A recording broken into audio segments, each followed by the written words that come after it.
సంవత్సరాల తరబడి government job కోసం వేచి చూస్తున్నారా? కేవలం 8 నెలల్లో మీ కల నెరవేర్చుకోండి. వెంటనే కింది నంబర్స్‌కి కాల్ చేయండి. నమస్తే, వెల్కమ్ టు సుమన్ టీవీ. ప్రస్తుతం మనతో పాటు ఉన్నారు psychologist, life coach, human behaviour sciences expert doctor Madhurima Reddy గారు. మేడంతో మాట్లాడదాం. నమస్తే మ్యామ్. నమస్తే నవీన గారు. మ్యామ్, మన టాపిక్ ఈరోజు అలోన్నెస్. చాలా మంది అమ్మాయి కానీ అబ్బాయి కానీ ఒంటరిగా ఉండడానికి ఇష్టపడుతున్నారు. అంటే దానికి చాలా రీజన్సే ఉంటాయి. అంటే ఒక పర్పస్ ఉండి అలా ఉంటున్నారా, లేదంటే ఏమైనా రీజన్స్ ఉంటాయంటారా? అలోన్నెస్ అనేది ఎలాంటి ప్రాబ్లమ్స్కి దారి తీస్తుంది అంటే ఏం చెప్తారు? ఫస్ట్ అండ్ ఫార్మోస్ట్ అది ఎందుకు అవుతుందంటే, ఈ లోపల మనం కళ్ళు తెరిచి చూస్తే ప్రతి చోట అన్ని చోట్ల నుంచి కనిపిస్తున్నారు ప్రతి ఒక్కరు. ఫస్ట్ వాళ్ళకి డిలే అవుతుంది ఎడ్యుకేషన్ వల్ల కూడా కావచ్చు. ఇప్పుడు చాలా చదివిన తర్వాత అనేసి చాలా చదువుతున్నారు, అదొక రీజన్ కావచ్చు చదువు. తర్వాత నెక్స్ట్ ఇది పూర్తి అయిన తర్వాత పెళ్ళి అనుకుంటారు చాలామంది. అంటే ఒక జాబ్ ఫస్ట్ చేరుతారు, ఈ జాబ్ నాకు నచ్చటం లేదు అని వాళ్ళు కెరియర్ కూడా మార్చడము కంటిన్యూస్గా. వాళ్ళు ఫస్ట్ గోల్ సరిగ్గా సెట్ చేసుకోకపోవడము, వాళ్ళ పర్పస్ ఏమో తెలియకపోవడం, ప్యాషన్ ఏమో తెలియకపోవడం, మరి కెరియర్ని మార్చుకోవడము. ఒక దానిలో చేరుతారు, అది మరీ మార్చుకోవడం ఇంకో దానిలోకి మారడము, దీనివల్ల ఉంటుంది. దాని తర్వాత వాళ్లకు చాలా కోరికలు ఉండడము. చాలా కోరికలు అంటే ఫస్ట్ ఒక జాబ్లో ఒక 50,000 శాలరీకి చేరడం స్టార్టింగ్లో. నాకు 50,000 నుంచి 1 lakh శాలరీ అయిన తర్వాత పెళ్లి చేసుకుంటాను అనుకోవడం. 1 lakh అయిన తర్వాత లేదు, ఇంకా కొంచెం సెటిల్ అవుదాం, ఆర్థికంగా ఇంకొంచెం సెటిల్ అవుదాం అంటే 2 lakhs అయిన తర్వాత ఆలోచిద్దాం అనుకోవడం. ఇలా ఒక కోరిక. తర్వాత కారు కొన్న తర్వాత ఇల్లు కొన్న తర్వాత ఇలా పెట్టుకోవడం కోరికలు. ఇంకొకటి ఏమంటే పెళ్లి కాకుండానే కొన్ని కోరికలు తీరిపోవడం వల్ల చాలా, పెళ్లి కాకుండానే పెళ్ళే ఎందుకు, మన పెళ్ళే ఎందుకు అవసరము, పెళ్లి కాకుండానే కొన్ని కోరికలు తీరిపోతున్నాయి అనుకోవడము. సో అది పెళ్ళి అవసరం లేదు అనుకోవడం. తర్వాత ఇంకొంతమంది రెస్పాన్సిబిలిటీ వద్దు అనుకోవడం, భయపడ్డము కావచ్చు. కొంతమందికి ఇంట్రెస్ట్ లేకపోవడం రెస్పాన్సిబిలిటీస్ అంటే.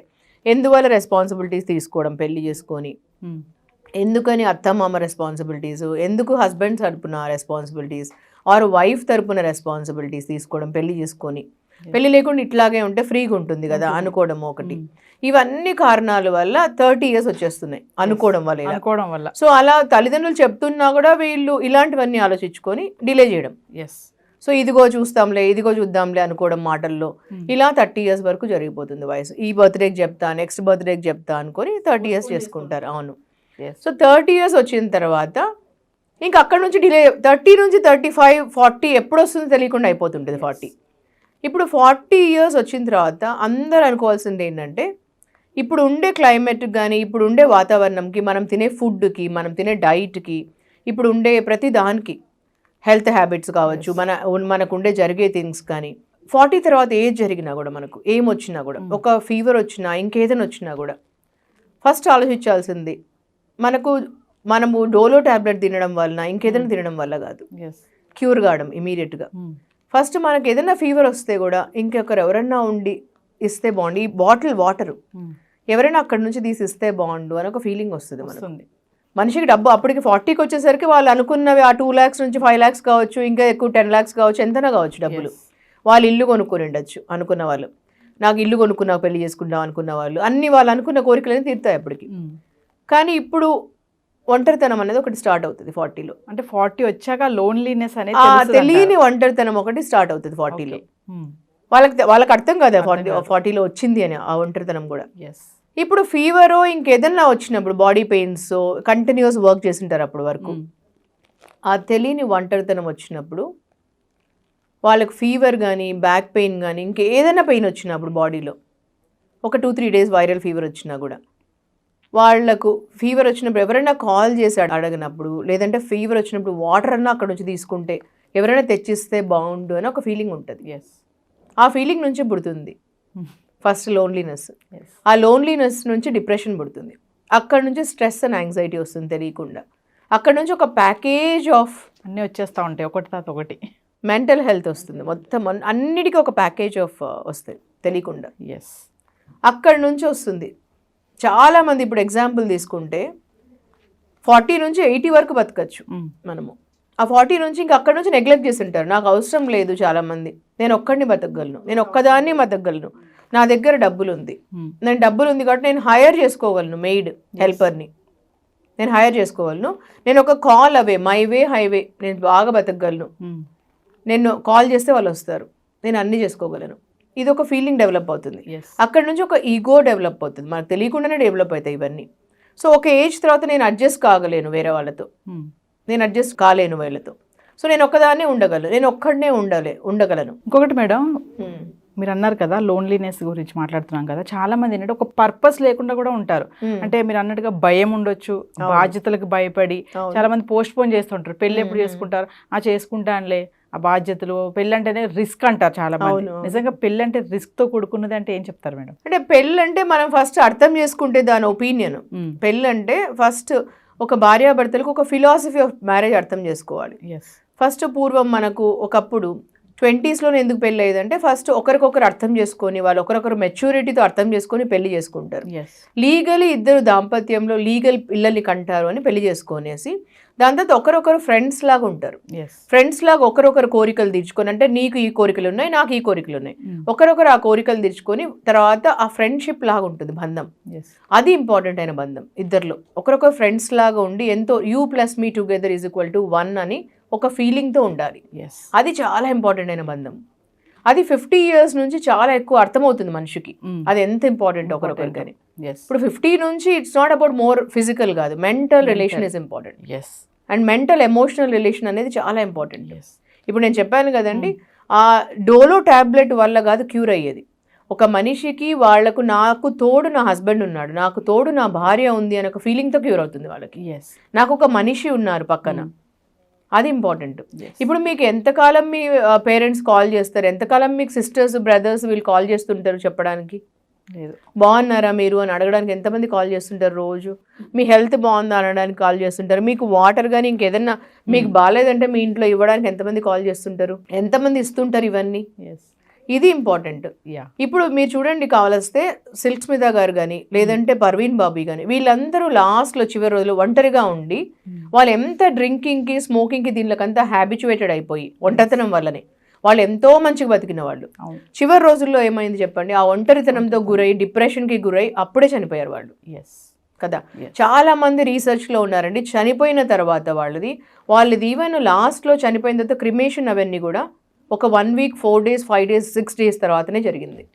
సో అంత అవసరం ఏముందండి ఎవరికైనా, ఒక మనిషి తర్వాత 24 hours లోపల జరగాల్సినవి కూడా అంత 1 week తర్వాత జరగడం ఏంటి? ఎందుకని మనిషికి ఇంత అహం ఎందుకు? మనిషికి ఒక మనిషికి ఒక తోడు అవసరం కదా ఎవరికైనా, అందుకనే కదా పెళ్లి అనేది కనిపెట్టారు. ఆ దేవుడు కనిపెట్టింది కూడా అన్నిటికంటే రిలేషన్షిప్లో పెళ్లి అనేది అన్నిటికంటే ఒక అమూల్యమైన రిలేషన్షిప్. దానిలో ఒక అహం అనేది తోడైపోయి కమర్షియల్ చేసేసుకొని పెళ్ళి అనే దాన్ని కమర్షియల్ చేసేసుకొని it's a business type of dealing చేసేసుకొని మనిషి ఇలా చేసుకుంటున్నారు. ఇంకోటి మేడం, చాలా మంది నాకు పెళ్ళి అంటే ఇష్టం ఉండదు, నేను ఇలాగే ఉంటాను, ఎలోన్లెస్ నాకు బాగుంది లైఫ్ అని అంటారు. నిజంగా వాళ్ళు అలానే ఉంటారా? పైకి అలా ఉంటారంటారా, లోపల చేసేవన్నీ చేస్తారు అంటారా? సో చాలా మంది అలా అంటుంటారు. నేను దానికి ఒక ఎగ్జాంపుల్ చెప్తాను. నాకు చాలా ఫేవరెట్ యాక్ట్రెస్ అండి జయలలిత గారు. సో చెన్నైలో ఉన్నాను నేను అప్పుడు మేడం ఉన్నప్పుడు అక్కడ. సో ఆ జయలలిత గారు చాలా ఇంటర్వ్యూస్లో చెప్తుంటారు ఎప్పుడు, సో అన్కండిషనల్ లవ్ అనేది ఎప్పుడు ఉండదు, ఎక్కడ బుక్స్లో ఉండొచ్చు, సినిమాలలో ఉండొచ్చు అంటారు. ఆవిడ ఆ ఇంటర్వ్యూస్లో ఆ చెప్పినప్పుడు ఎంత బాధ అనిపిస్తుందో మనకు. ఎందుకు అంటే ఆవిడ జీవిత జర్నీలో ఎప్పుడు కష్టాలు చూసారు చాలా. సో ఆవిడ ఎప్పుడు ఇవ్వడము, సొసైటీకి ఇవ్వడము, లేకపోతే యాజ్ అ సీఎంగా కూడా ఎప్పుడు ఇవ్వడము, అమ్మ అని అందరూ అన్నారు ఆవిడని. మరి ఆవిడ బాధ ఎంత పడింటారు లాస్ట్లో చివరి రోజుల్లో, ఆవిడ ఎంత ఎక్స్పీరియన్స్ అయ్యారు ఆ బాధని. చివరి రోజుల్లో అంత ఒంటరితనంతో ఆఖరికి చెప్తున్నారు కదా, మెన్కి ఇట్ ఈజ్ ఈజీ అన్నీ చేసుకునేసి వెళ్ళిపోవడం అసెంబ్లీకి, అన్నీ ఈజీ, నాకు అన్నీ చూసుకొని వెళ్ళాలి. శశికళ కూడా అప్పుడు ఉన్నప్పుడు అన్నీ చూసుకొని ఆవిడపై డిపెండ్ అయి ఉన్నారు కదా కంప్లీట్లీ. సో అందుకని అలా లాస్ట్ చివరి రోజుల్లో ఎంత సఫర్ అయ్యారు ఆవిడ ఒంటరితనంలో కూడా. సో అందుకనే అన్కండిషనల్ లవ్ అనేది ఎక్కడ ఉండదు అని అంటారు అప్పుడు. సో నాకు చాలా ఫేవరెట్ ఆవిడ. ఎంత ఫేవరెట్ అంటే ఆవిడ డిటర్మినేషన్ కానీ, కరేజ్ కానీ, ఆవిడ విల్ పవర్ కానీ, అసలు ఒక పవర్ఫుల్ లీడర్. సో ఆవిడ కూడా ఒంటరితనంతో అలా బాధపడ్డారు చాలా లాస్ట్లో. సో మేడం, ఫైనల్గా అంటే అలోన్నెస్గా ఉండడం వల్ల వచ్చే సమస్యలు అంటే ఆ ప్రాబ్లమ్స్ ఎలా ఉంటాయంటారు? అలోన్నెస్గా ఉండడం వల్ల అండి దాంట్లో వాళ్ళకి ఏమవుతుందంటే లోన్లీనెస్ చాలా ఉంటుంది. ఆ లోన్లీనెస్ ఒక సతమతం చేస్తుంది వాళ్ళని, ఒక మైండ్లో చాలా సతమతం చేసి ఒంటరితనంగా గురవుతారు వాళ్ళు. ఒంటరితనం అనేది ఎలా ఉంటుందంటే వాళ్ళకి ఎప్పుడు బాధనిస్తుంది. వాళ్ళు కూర్చొని ఒక్కరిగానే ఏడుస్తుంటారు, వాళ్ళకి తెలియకుండానే. ఒకసారి వాళ్ళకు 24 hours ఏడ్చిన వాళ్ళు ఉన్నారు, 1 week ఏడ్చిన వాళ్ళు ఉన్నారు క్లయింట్స్. తర్వాత ఏంటంటే డిప్రెషన్కి గురవుతారు వాళ్ళు. వాళ్ళకి ఒకసారి ఏది నచ్చదు. ఇన్సోమ్నియా వస్తుంది, నిద్ర లేకపోవడం.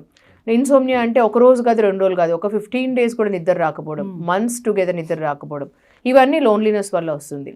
తర్వాత ఏమవుతుందంటే ఒకసారి తినాలనిపిస్తుంది, ఒకసారి తినాలనిపించదు ఫుడ్ కూడా. ఇలాంటివన్నీ వస్తాయి లోన్లీనెస్ వల్ల. ఒకసారి దీని వల్లనే హ్యాబిట్స్కి, bad habits like for example drinking, smoking, weed, ఇలాంటివన్నీ వస్తాయి. దాని తర్వాత ఫ్రెండ్స్ కూడా ఎలాంటి వాళ్ళంటే కొంతమంది మంచి వాళ్ళు దొరుకుతారు, కొంతమంది ఎలాంటి వాళ్ళంటే టాక్సిక్ రిలేషన్స్ వస్తారు. తర్వాత దీనిలో ఫ్రెండ్స్ కూడా ఎలాంటి వాళ్ళు వస్తారు అంటే చలో ఇట్లా వెళ్ళేసి మనం డ్రింక్ చేసొద్దాము, ఇలాంటి వాళ్ళు. అప్పుడు వీళ్ళు వీక్ అయినప్పుడు, ఇలాంటప్పుడు వీక్ అవుతారు. వీక్ అయినప్పుడు ఏంటంటే వీళ్ళు అలాంటి హ్యాబిట్స్ తొందరగా అడిక్ట్ అయిపోతారు. సో అప్పుడు ఏమవుతుంది అంటే వీళ్ళు ఒక మనిషిని నమ్మలేరు. ఇప్పుడు ఒక మ్యాన్ని, ఒక ఉమెన్ని కాకుండా వీళ్ళు మల్టిపుల్ వాళ్ళతో నమ్ముతారు. మల్టిపుల్ వాళ్ళతో నమ్మినప్పుడు ఏమవుతుందంటే ఒక గిల్ట్ అనేది ఫామ్ అవుతుంది వీళ్ళకు. అరే నన్ను మోసం చేశారు ఎదుటి వాళ్ళు అని. అంటే వీళ్ళు వీక్గా ఉన్నారు కాబట్టి మోసం చేశారు కదా, ఎదుటి వాళ్ళు ఎక్స్ప్లాయిట్ చేశారు కదా. వీళ్ళు స్ట్రాంగ్ ఉన్నప్పుడు అయితే ఎక్స్ప్లాయిట్ చేయలేరు ఎదుటి వాళ్ళు. అలా వీక్ అయిపోతారు రోజు రోజుకి. అది ఒంటరితనం వల్లనే వస్తుంది ఇవన్నీ. సో మెంటల్ హెల్త్కి ఎక్కువ గురవుతారు. అప్పుడు వీళ్ళకు సైకాట్రీ టాబ్లెట్స్ అవసరం ఉంటుంది, కౌన్సిలింగ్ రెగ్యులర్గా అవసరం ఉంటుంది. ఇలాంటివన్నీ చూస్తారు ఒంటరితనం వల్ల. ఫైనల్గా ఇది సూసైడ్ వరకు కూడా వెళ్తుంది. ఇది డెఫినెట్లీ రీసెర్చ్ సేస్ దట్ ఒంటరితనం నుంచి డిప్రెషన్ వస్తుంది, స్ట్రెస్ అండ్ యాంగ్జైటీ వస్తుంది, అది సూసైడ్ రేట్ ఎక్కువ ఉంటుంది. Thank you ma'am. Thank you so much. Hi. మొట్టమొదటిసారిగా మన విజయవాడలో క్లాస్ రూమ్ ట్రైనింగ్ అండి, 1 day క్లాస్ రూమ్ ఎన్విరాన్మెంట్లో ఆఫ్లైన్ వెబినార్ జరగబోతుంది. అండ్ ఇంట్రెస్ట్ ఉన్న పార్టిసిపెంట్స్ ఈ కింద స్కూల్ అవుతున్న నెంబర్కి రింగ్ చేసుకొని సీట్ బుక్ చేసుకోండి. దీంట్లో ETFs, index funds and mutual funds మీద completely and hand folding experience మీకు ప్రొవైడ్ చేయబడుతుంది. దీని ద్వారా ఏంటంటే మనం ఎసెట్స్ని స్టాక్ మార్కెట్లో ఎలా మేనేజ్ చేసుకోవాలి, ఎలా గ్రో చేసుకోవాలి, ఎలా ప్రొడక్ట్ చేసుకోవాలో అంటే ప్రాక్టికల్గా నేర్చుకుంటారు. అండ్ ఇప్పటి వరకు మనం ఆన్లైన్లోనే మీరు అటెండ్ అవుతున్నారు. ఇక నుంచి మీరు మన విజయవాడ సిటీలోనే అండ్ లైవ్లో క్లాస్ రూమ్ ఎన్విరాన్మెంట్లో నేర్చుకునే ఛాన్స్ దొరుకుతుంది. కాబట్టి ఇంట్రెస్ట్ ఉన్న పార్టిసిపెంట్స్ కింద స్క్రోల్ అవుతున్న నెంబర్కి పింగ్ చేసి సీటు రిజర్వ్ చేసుకోండి. Thank you.